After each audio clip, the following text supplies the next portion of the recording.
All right, so goals today. First of all, welcome to class, and hope you had a nice weekend. Thank you. Are ready to push through? Yes? Do you want to share something? Yeah, I had a nice weekend. Thank you for asking. It was nice and sunny, unusually warm, and it was extra warm in here too. Like, it feels like I feel some cool air. Ooh, what's this? Oh, nothing. Stoma. All right, so what are stoma? What are opening and what guards the stoma? The Oh stoma. my gosh, that was too easy, right? What guards the stoma? Guards the, right. So stoma, well, and I can see, as you guys are getting used to these new cells, it can be really confusing making sense of stuff. But, so this kind of does look like that, but not exactly. And then we've got some other things. If you see that, I'm just going to kind of like draw through things here.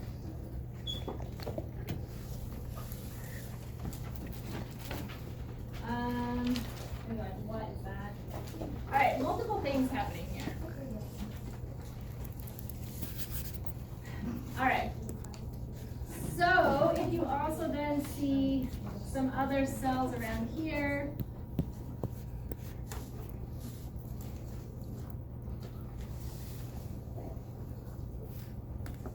What's this?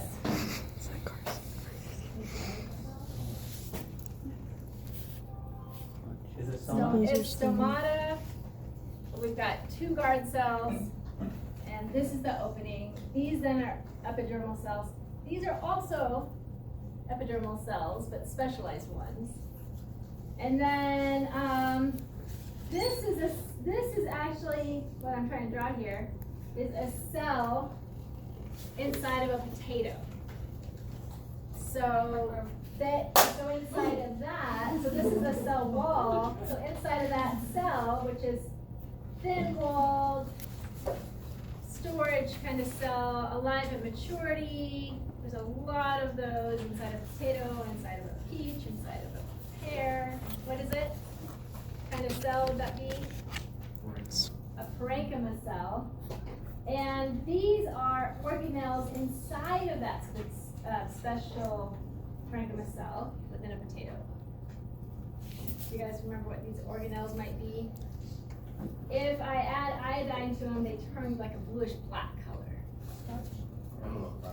So there are, amyloplasts storing starch inside. And then these are special cells that are epidermis, dermal tissue, and then sclerates make up part of what? Do you remember? Sclerenchyma. Let's all say it together again, remember? Sclerenchyma.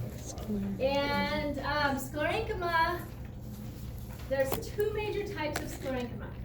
Sclerids, and then ones that are long and thin. That would be considered longitudinal view of this cell. And then if we cut right through here and look at it, you see it has small lumen. That's where the living part of the cell was once. And then we have this thick longitudinal section or view.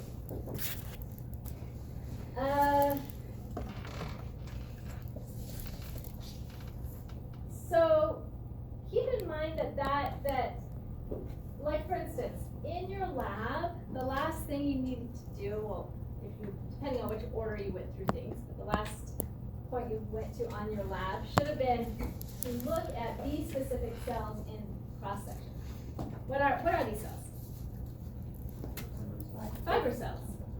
So there are two different kinds of sclerenchyma, are fiber cells and sclerids. And I wanted you to look at a cross-section to find those in a cross-section. Like we see here. So by cross-section, you can see those fiber cells. Longitudinally, they would look more like this and are very like smooth-walled, and you can see the ends are tapered. But you know, remember you're looking at a very thin section cut through. So you're gonna see part of one and maybe part of another.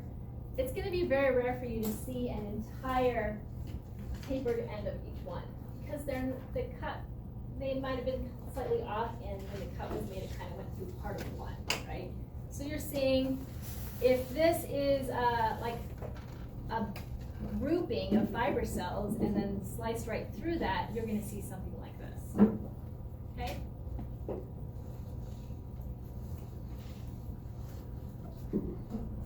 All right, and then when you all looked at the celery, hopefully you were able to make sense of this is the inside of the cell, and then the cell walls have this uneven thickening.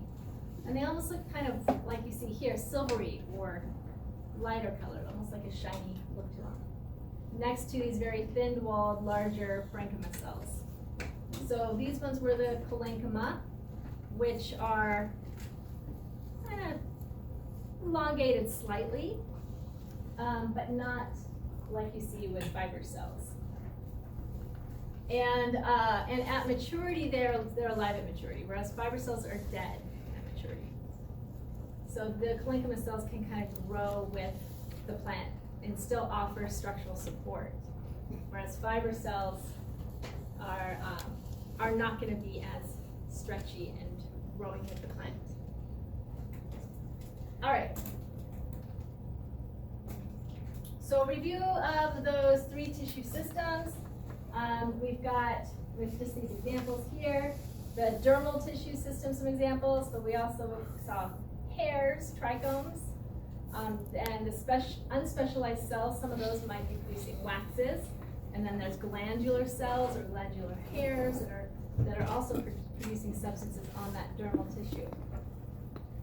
And then you've got the ground tissue, which is mostly parenchyma cells, but you're going to get some cholenchyma and some sclerenchyma in there, like we saw with the pear. Mostly parenchyma cells with some sclerenchyma, some sclerids in there too. And then we've got the vascular tissue system, which is what we're going to be focusing in on right now, and what's happening there. Any questions so far on what we covered last time? If any of you need some more time with any of that material from the last couple labs we've done, well, the plant cell one and then this current one, the plant tissues that we're still working on, and I'll be here after class today and the materials. We have most of the materials out for you. Some of you came a little early, so great job taking advantage of Kaylee's time, and hopefully that was helpful for you if you were able to do that. All right, so again, let's say epidermis together. Epidermis, which is part of the dermal tissue. Dermal, okay. So dermal tissue, we got epidermis, and then what's the epidermis of, or the dermal tissue system of plants that are woody? Periderm. And we'll get into that in more detail when we cover woody plants. That'll be our time to do that. And then with ground tissue, let's go over these terms again so you guys feel comfortable saying them. Everybody say parenchyma. Parenchyma. Cholenchyma. Cholenchyma. Sclerenchyma. Awesome. And a reminder of kind of how things are arranged. You've always got that skin, that dermal tissue on the outside of the plant, right? Of the plant organs. Or if you're a moss or a liverwort, it's around that whole outside of that plant. And then you've got vascular tissue. We're gonna get into detail what's happening there. But then supporting and around all that vascular tissue is the ground tissue. So vascular tissue is a complex tissue system. We did learn a complex tissue system. We learned about the dermal tissue, which is complex in that it's multiple types of cells working together. Vascular tissue, this would be considered like a vein or a vascular bundle in a plant. This is looking at a plant stem, one vascular bundle. And so people might compare that. Also, we see if you look at a leaf, and you see with a leaf, you've got the stalk of the leaf, which is the petiole, and then it's the funky shaped leaf here. This is all along inside this leaf petiole, we would consider plant veins, vascular tissue. And then right around here, it separates out. And bless you. Something like that. So we know that plants have veins. You guys can see them in the leaves. And you can compare those to your own veins in your own body. However, anybody take a human anatomy? Or you know like what veins are made of?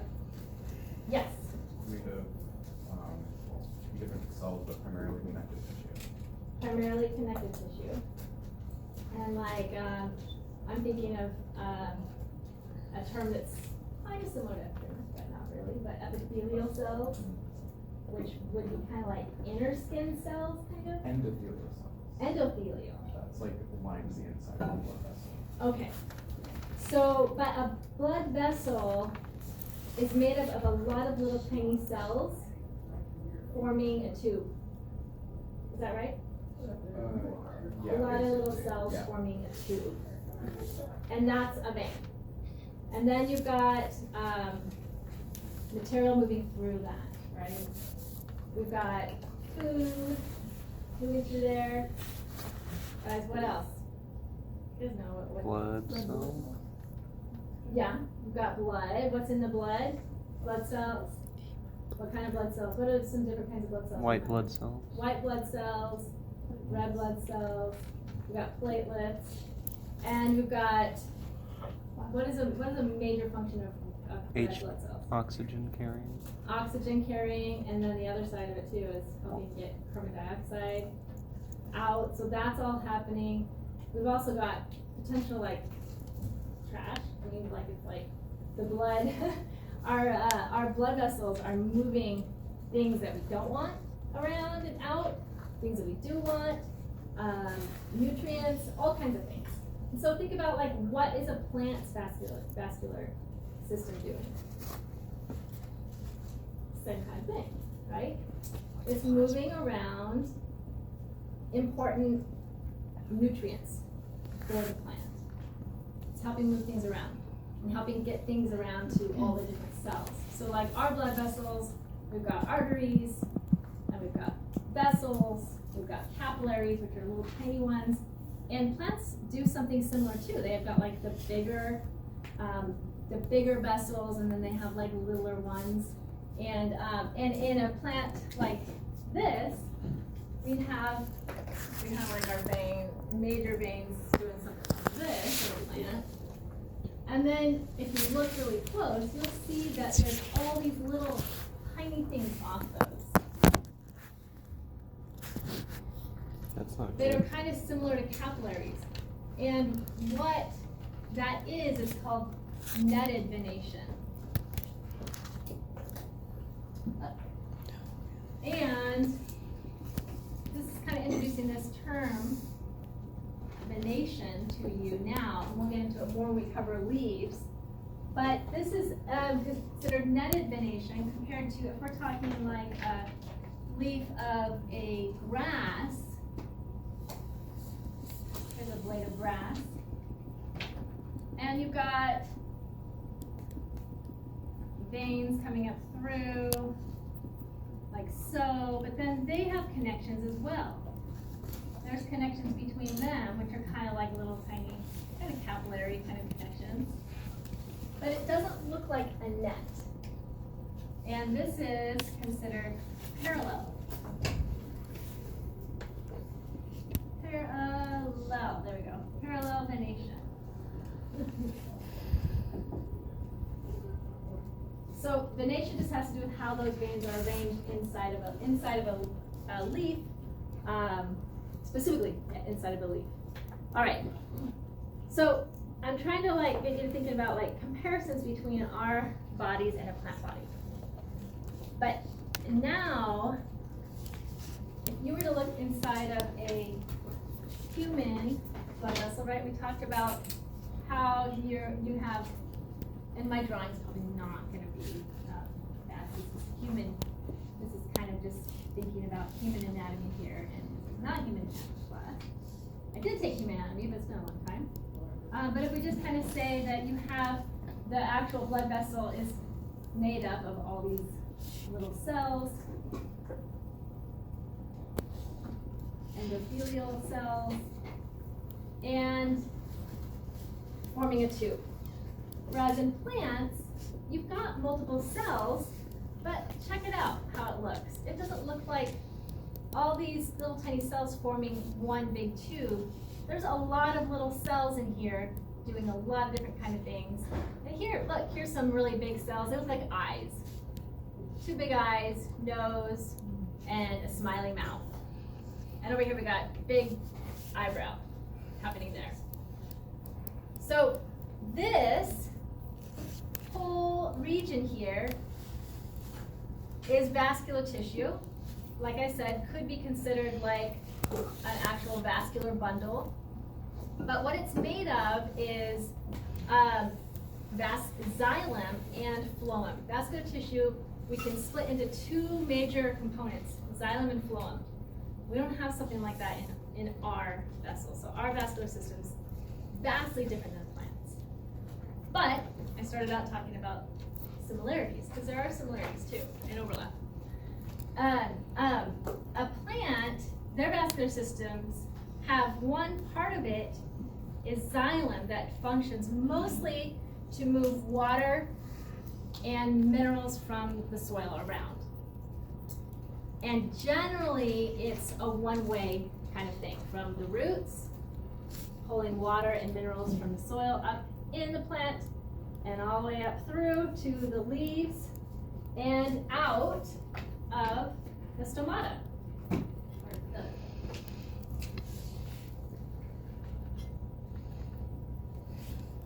Water vapor coming out. And that water vapor gets pulled up and out. And all along the way, wherever there's water needed, the minerals in there get pulled out to those cells. And then the phloem are special cells that are more of like, can go either way. We either have phloem moving food from the potatoes, the tubers underground, and up into the stem so that food can help, so there's food for energy, nutrients to help produce new leaves. And then later in the season when those leaves are mature and they're photosynthesizing, then we've got food being produced in those leaves, and then excess food being sent down and converted into starch in those tubers. So it can go both ways. You can have the starch broken down into simple sugars and then pulled up through the phloem where it needs to go. So either way. So that's pretty complicated. It's more complicated than what we've got going on with our system, our vascular system. All right, so let's see. So if we look at a stem, this is a dicot stem, and we can see all this peach color is ground tissue. And you guys remember the ground tissue between the vascular bundles and the epidermis is called cortex. You guys remember that? Mhm. And then in the middle it's called pith. And then you've got your vascular tissue. And within each of those bundles, like I mentioned, you've got part of it is xylem, which is generally on the inside, right? This orange area on the inside here. And then the outer part of that bundle is phloem. And here it's showing in green. So the orange is the xylem, and the green is the phloem. And then you got your epidermis. So if we zoom in on what's happening with the xylem, we see that the xylem, the conductive tissue of the xylem, are cells, long tubular cells that are stacked on top of each other, like sections of a straw. Just stacked on top of each other, and that water can just move straight up through those tubular cells. And then we've got some other cells in there. And this is considered cambium. These cells are special parenchyma type cells that are like meristem cells. They can become any kind of cell. And they'll grow phloem to the outside, xylem to the inside. So you see this yellow line here, that's the cambium. And it'll produce xylem to the inside, phloem to the outside. So the phloem, we can see that phloem also has interesting tubular stacked cells. And water along, so phloem, water moves around too, but within the phloem you've got food, you've got special hormones, you've got all kinds of things, signaling molecules moving through. And then you've got some extra cells next to them that help keep them alive. So we've got lots of stuff happening here. So if we focus in on xylem, within the xylem, let's talk about what specific cells in xylem are called.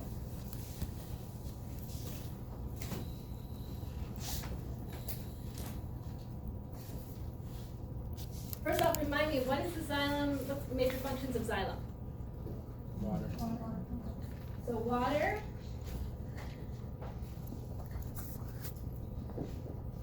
and minerals. And that is induction or transport. And first ones we'll talk about here are the main water and mineral conducting cells are called tracheary elements, and two different kinds, tracheids and vessel elements. So tracheary elements. So the tracheary elements are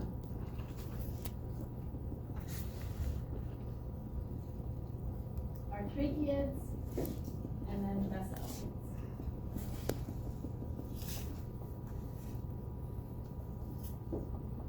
Okay, tracheids, all vascular plants have these.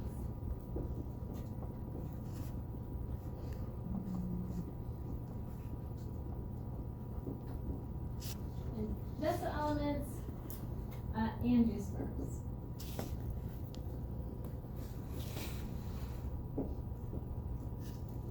So, you guys heard the difference between softwood and a hardwood? Mhm. So, angiosperms are flowering plants and fruiting. We'll put fruiting as well. Flowering and fruiting plants. That's what an angiosperm is. And most species of plants on Earth are angiosperms. Like 80 to 85% of all species of plants on Earth are angiosperms. They produce flowers, they produce fruits, they have vessel elements. And so if an angiosperm is a woody plant, it's going to have what's called a hard wood. And what makes it harder, even though you can have some angiosperms where the wood feels softer than others, specifically what makes a hardwood is the vessel elements. So they're a different kind of cell. All plants all vessel plants have what are called tracheids. Only the flowering and fruiting plants have vessels. There are exceptions in science. So there are some that are kind of have what look like vessel elements starting to form, but not exactly.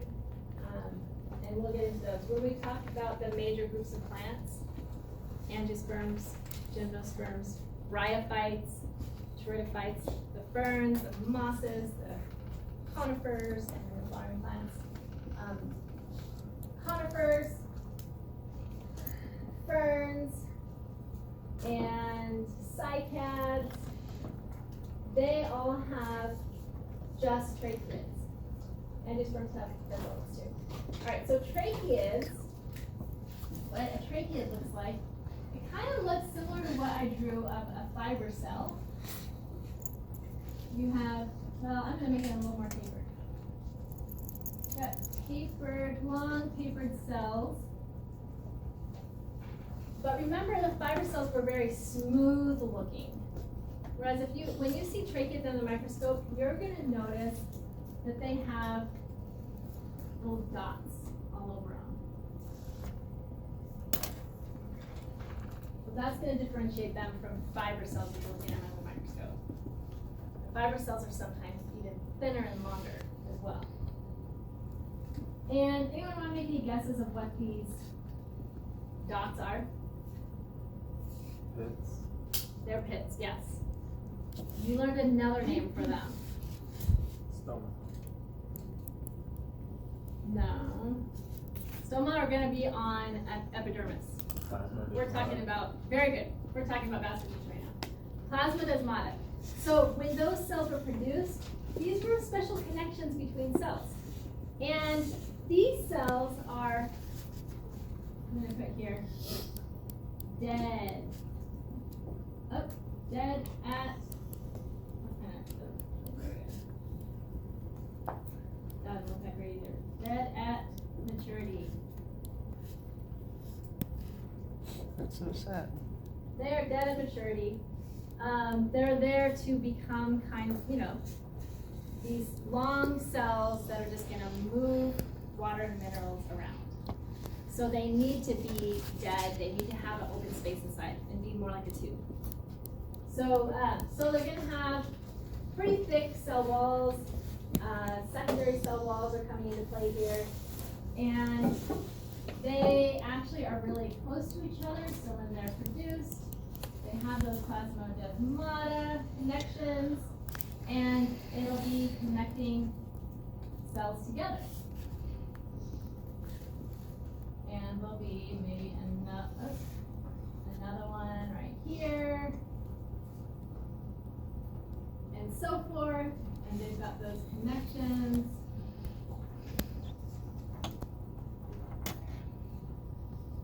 Those are tracheids. Vessel elements are generally shorter and wider cells. I'm gonna make them wider sometime. And they stack on top of each other. So when they're formed, they also have special connections between each other. And some of those connections can break apart as the cells develop and form like complete tubular openings between them. Sometimes there might be a little bit of cell wall still between them. And sometimes they have these interesting cell wall thickenings that actually kind of almost look like a spiral, and it's just the way that actually that would be kind of between, and then there'll be another one here, and so forth. Sometimes they just look like that. Sometimes they have little interesting secondary cell wall thickenings that just look like openings here.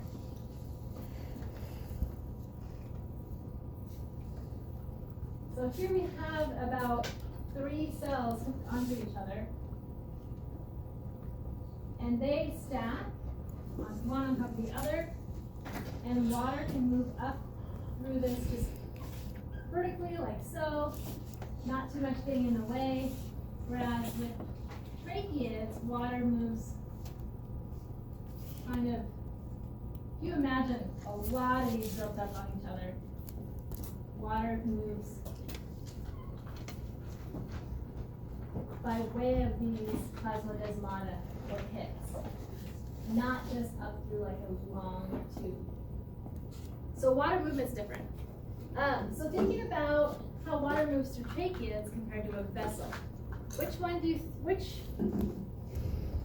cells is water going to move faster and a greater amount? Vessel elements. So think about it. There's a lot of different things that make angiosperms, the flowering plants, unique. Of course, flowers, fruits. Vessel elements too. And as these plants evolved and started moving around, there's some of these characteristics really help them be able to better spread. Flowers and fruits, that one's pretty easy to think about. How did that help those plants diversify and get around more?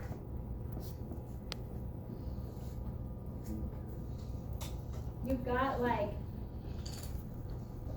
seeds being easily more maybe attracted in a different way to animals than just naked seeds in a cone might be. If you have this sweet fleshy covering over the seeds, which is a fruit, that's going to potentially like attract more seed dispersers than just a pine cone.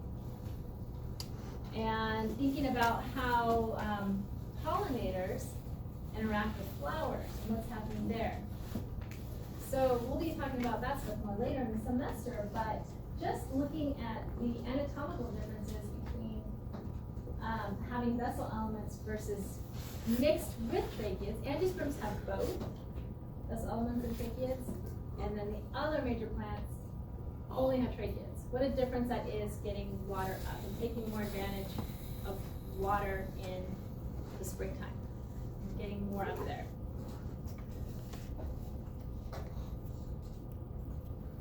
Oh, I do write it here. This is the little exception, netophytes. We'll talk about that more later. For now, really remember that angiosperms have vessel elements. All right. I didn't mention, we just jumped right into tracheary elements. But if we're talking about other cells that make up xylem, you're going to have fibers. There's fibers in there. And the fibers just help to with structural support. Also, food storage cells like parenchyma cells are in there as well. So, so if someone asks you what cells make up xylem, what are you gonna say? First, you should ask, are you talking about angiosperms or all the other vascular plants? Let's say angiosperms, okay? So, what cells make up xylem? Plant cells. Definitely plant cells. What kinds of plant cells? Tracheids, vessel elements, and also, whoops, we also are going to have fiber cells and parenchyma cells. Okay? So those fiber cells and parenchyma cells play an important role in xylem for structure, support, and then parenchyma cells. Those are going to be the only living cells in the mix. So if that xylem is still like functioning, alive and kicking, it needs a few living cells mixed in there too, and those are the parenchyma cells for storage and helping move things around as well. But more of a horizontal view, which we'll get into more. Here are some actual real pictures of vessel elements and tracheids. So you can see tracheids usually much more narrow. And let's ignore this one. that one you're not really gonna see a fiber cell that looks like that. Your fiber cells you'll see are gonna look more like this, much smoother. They also have plasmodesmata in the pits, but they're not gonna be as obvious as you see with tracheids. And vessel elements will either have little pits as well, or let's jump ahead, or they'll have these interesting secondary cell wall thickenings that kind of look like a ladder or look like a spiral. Anybody, when you made your banana slide or celery slides, does anybody remember seeing what looks like just a spiral? And it's, you're probably like, what is that? Does it just look like this? Or like a spring? Raise your hand if you saw something that looked like that. All right, a few you did. Awesome. So you saw, or maybe it even looked almost like a zipper, or just a little squiggly. What you actually saw was vessel elements. And so sometimes the secondary cell wall thickenings are so thick you don't even notice the other parts, and you're just seeing this like it's like a little spring or a little spiral or something. Or they can have little pits like this.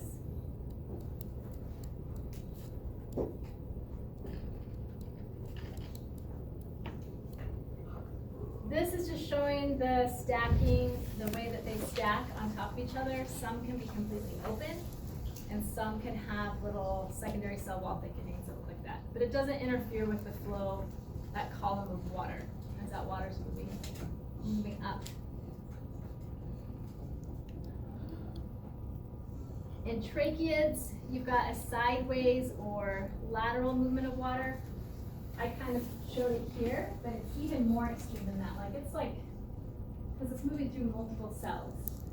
I just don't want to take the time to draw that many tracheids. But imagine it's more of a sideways kind of movement by way of these pits.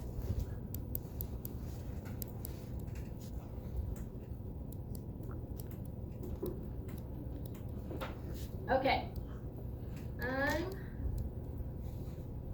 want to show you guys this really quick.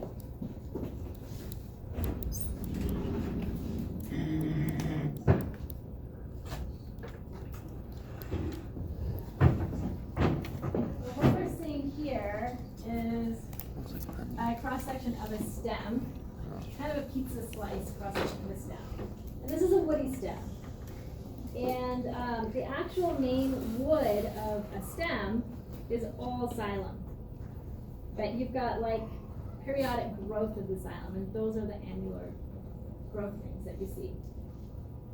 And these yellow lines here are special rays made out of parenchyma cells. And so all these other cells that make up that structural component of wood are, a lot of them, I mean there's some fibers in there too, but a lot of them are just those conducting cells, tracheids, vessel elements that are dead at maturity. And so it would be more like this. You can kind of see them here. And water's moving up like this. These parenchyma cells that stay alive, those allow for movement of things this way. And we can actually see here, now we're getting into the bark layer, and this is where we get into the next part of vascular tissue we're going to talk about, which is the phloem. And we can see that those ray cells come into the region of the phloem as well. So already you know parenchyma cells make up a component of phloem. You also already saw fiber cells make up part of phloem too. So you already got that down. Xylem and phloem both have fiber cells and parenchyma cells in them. This one is showing an earlier section, and you have vascular bundle here, vascular bundle here. This is a cross section of a stem, and you can see longitudinally through a vascular bundle what that looks like. And I'm going to carefully just pass this around. well, we'll continue to talk. I want you to take a look at, we've talked so far about xylem, which I said, if you look at a bundle, that's the bundle, the xylem's gonna be on the inside. The phloem's gonna be over here. And then we've got the yellow, which is all ground tissue, parenchyma, cortex, pith, and then here's the epidermis, right? So I want you to take a look at it cross-section, and then longitudinally. And you'll notice these really cool little secondary cell wall thickenings happening here with these vessel elements. You'll see spirals. And there should be tracheids in there. I'm not saying it's super, really stand out as tracheids. Mostly vessel elements that I'm seeing. And then there's some fiber cells in there.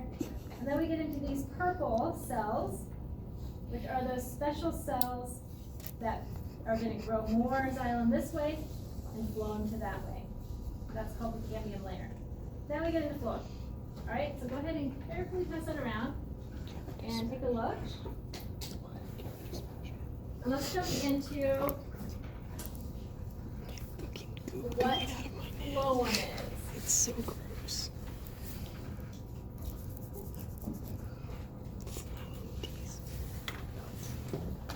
Alright.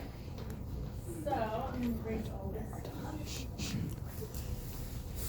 I blanked out for like minutes at a time. My notes are dead. First off, how do you spell phloem? Phloem. Phloem. Phloem sounds like an F, that's pH, right? But that can help you remember that phloem links with food, right? So phloem is part of the vascular tissue. Major function is food conducting.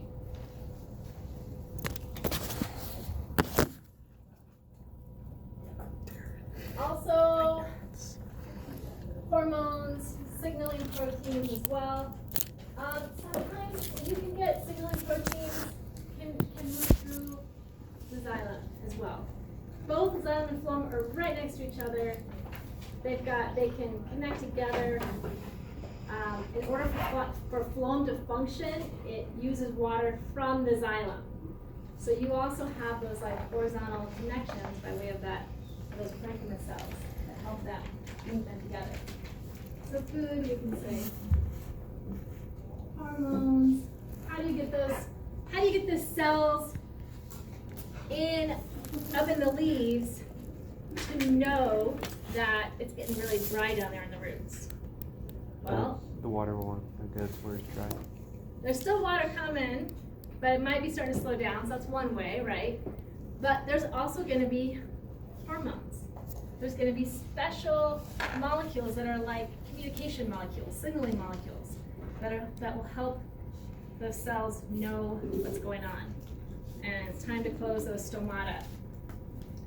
Or you've got certain cells that are linking up, know which way the light's moving, and other cells are being told to elongate so that that part of the plant can move towards the light. So there's a lot of signaling and communicating happening within a plant body. Yes? I was just gonna ask, how does the xylem get the water to go up? Like, does it like contract, or how does that work? Like, that's actually funny. Intestine. There's a video clip that, when we cover that topic, there's a video clip where someone's discussing, is it like, like when you squeeze and you're getting milk from a cow's udders, kind of like that, how the water Kinda. yeah, like are there muscles inside that xylem that's just like pushing that water up? That's a really good question. It actually, and it goes back to cool properties within water molecules. It's the capillary action, right? There's with the surface tension. Awesome, yeah, there's capillary action going on. And then also, if you remember, something special about water molecules, those bonds happening. You have oxygen and those two hydrogens. Yes? Is it polar bond? Yeah, so that's a polar covalent bond. And so that means that the electrons hang out in the oxygen side a little more. And then you've got, because of that, you've got this polar molecule, slightly positive over here on the hydrogen side, and then slightly negative on the oxygen side. And so if you have multiple water molecules together, they're gonna make these weak attractions, these weak connections between then, here we've got the oxygen of another one, and so forth. So there's gonna be this bond right here, and that's called hydrogen bonding. So you've got water molecules stick together. They're also attracted to the sides of the cell, inside the cell wall. And if you've got I erased it now. If you've got the stomata, water vapor leaving, especially if it's hot and dry, it's gonna leave even faster. And those water molecules, as a water molecule leaves, others are being pulled up and pulled up and pulled up. We'll get into it in more detail later, but that's in a nutshell what's happening. But you also have really crazy differences in pressure happening within those cells. If you think about, if you were to try to suck water out of a straw, you know, as tall as some of these trees are, it's just, it wouldn't work right. And so we'll get into what's happening with the pressure as well inside these cells. But just simple way is evapotranspiration, water leaving out of those stomata, and water being pulled up, and then water being pulled in through the roots. And then also there's minerals coming. We'll talk more about how that works too. It's a totally different thing with phloem. The way things move around in phloem is more has to do with osmosis, because those cells remain alive at maturity. So it's different. All right, so phloem, major components of phloem are also fiber cells, parenchyma cells.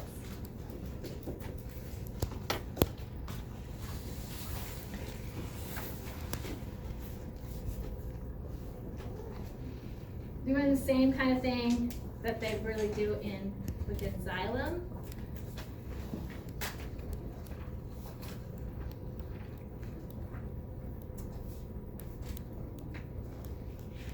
And then we also, the major conducting cells are called sieve tube elements. You're gonna learn a few different terms. Sieve tubes. You might hear somebody just say sieve tubes. You might hear someone say sieve tube cells. You might hear someone say sieve tube elements.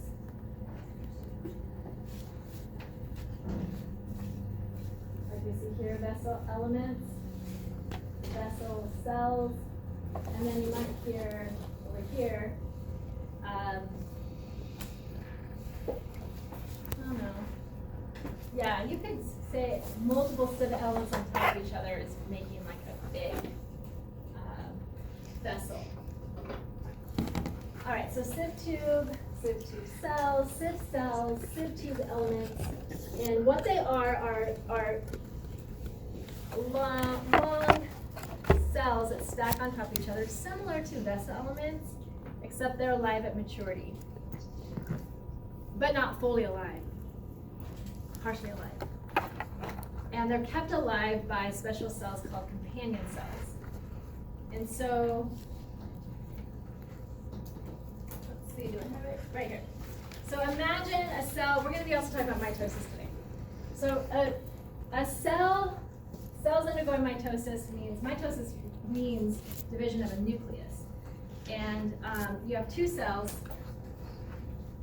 they're getting ready to divide, chromosomes are condensing, chromosomes have already replicated, the nucleus divides, and that's what we're seeing here at this point. Two new nuclei right here, created from a single nucleus. And then this line right here in between is showing the formation of a new cell wall.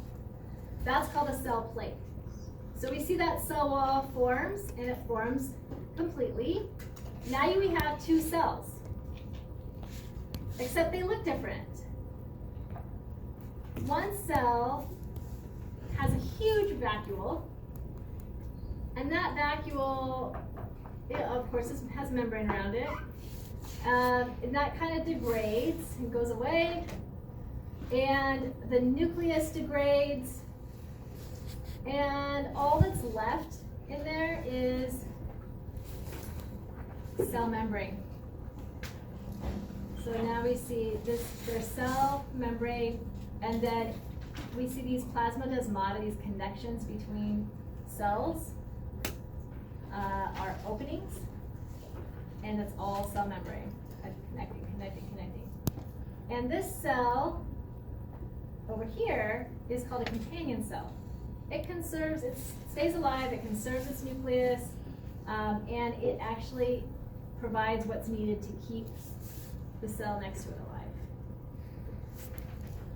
So I think of it almost like the companion cells like keeping the sieve tube element alive, like life support.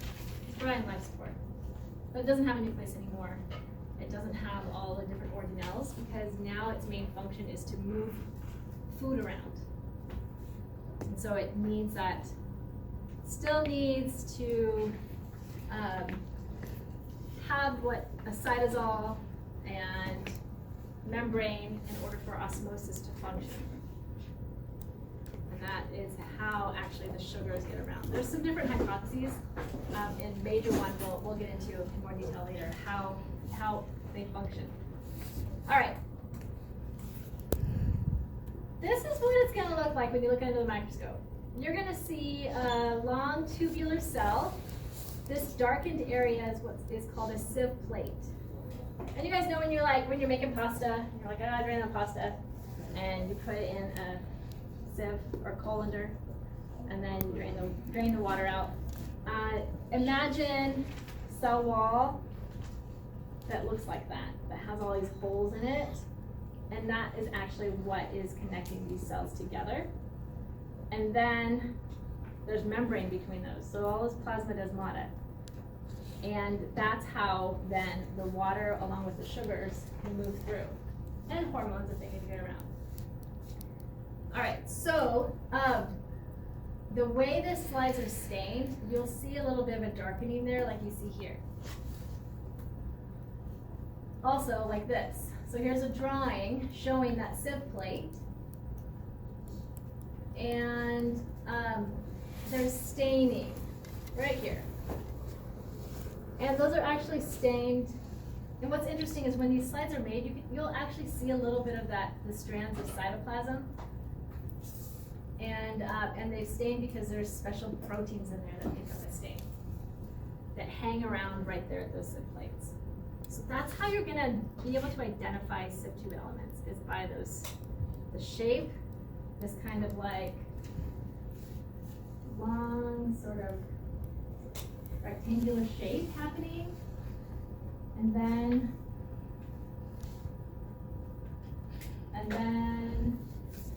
you'll see some stuff like this.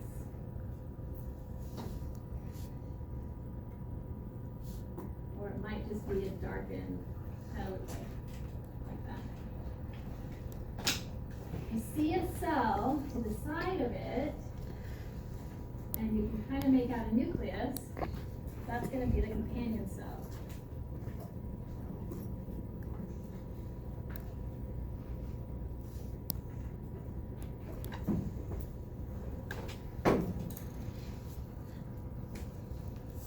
That's longitudinal. If you're looking at it cross-section, I forgot to talk about that over here. Oh, okay. If you're looking cross-section, you're going to see larger cells next to smaller cells, where you've got a companion cell,